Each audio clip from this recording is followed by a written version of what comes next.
Matike. I'm with University Christian Fellowship, the UTK, which is the University of Tennessee chapter, and we have a collegiate Black Christians chapter there. I was president in the past and served in some different leadership positions, so I really had a heart for our chapter. But the past year, I actually transitioned from being a college student to graduating, and so I haven't been as involved, but I have the opportunity to come to Ghana this summer as volunteer staff.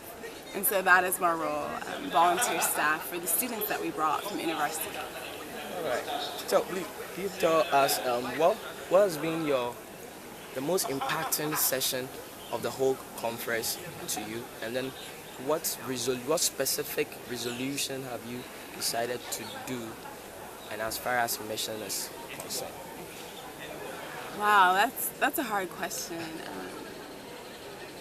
To be honest, a lot of the sessions that I've been to have confirmed things that God has put in my heart, and so they've all been impactful.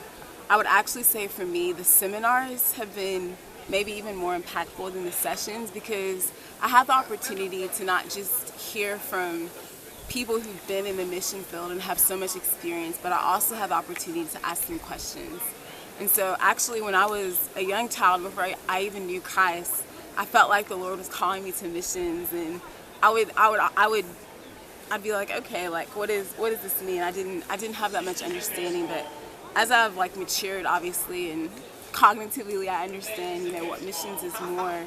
I understand that it's something that God's called me to embrace more than to fear, because He's in the midst of it. And so I went to, on the first day of our seminars, I went to the local church in missions, and it was just very impactful to hear our speakers' experience with missions, and essentially how much the local church doesn't support missions, which is what God calls us to do.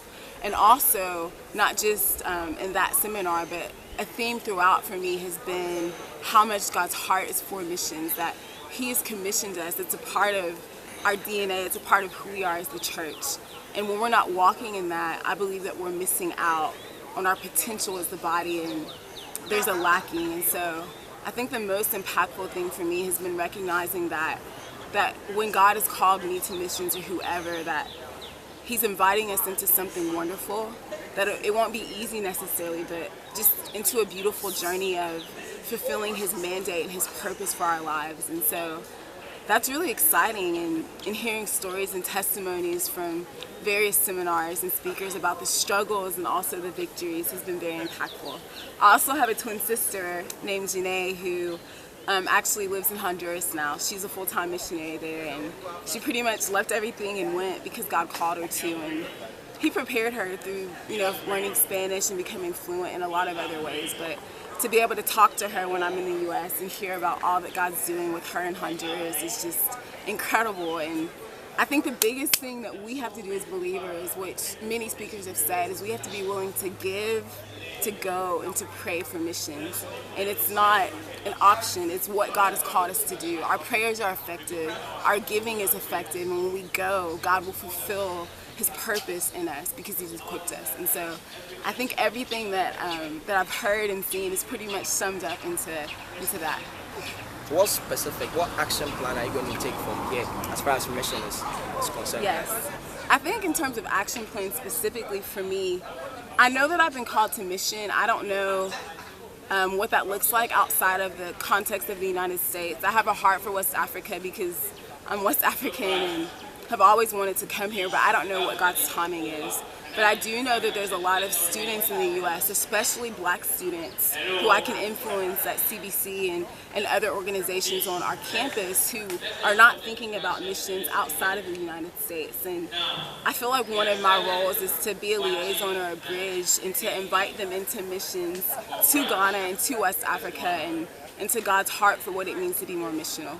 So something that I'm going to do practically is I'm wanting to disciple younger children and students, especially women in the States, as I'm really going to make being missionally minded a part of our discipleship time, and really encouraging them and looking for opportunities to send them out and to go with them when I have the opportunity. I think another very practical thing that that I've been more and more convicted about is praying specifically for the 1040 window and wanting to invest more into the 414 age group. So something I learned from the seminar is that ages 4 through 14 are the most receptive to receiving the gospel.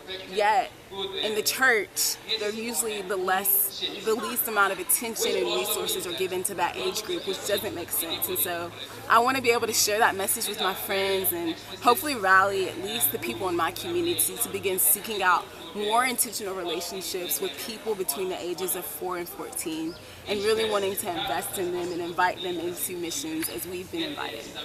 And lastly, I know that God has called me to give more, and so I try to give. I love to give and want to be generous, but I think I want to really take some time to ask the Lord, who are some missionaries in my life besides my sister that I can commit to giving to on a regular basis, and really wanting to get behind and support with prayer and seeing God's purpose in their lives fulfilled through the work of missions.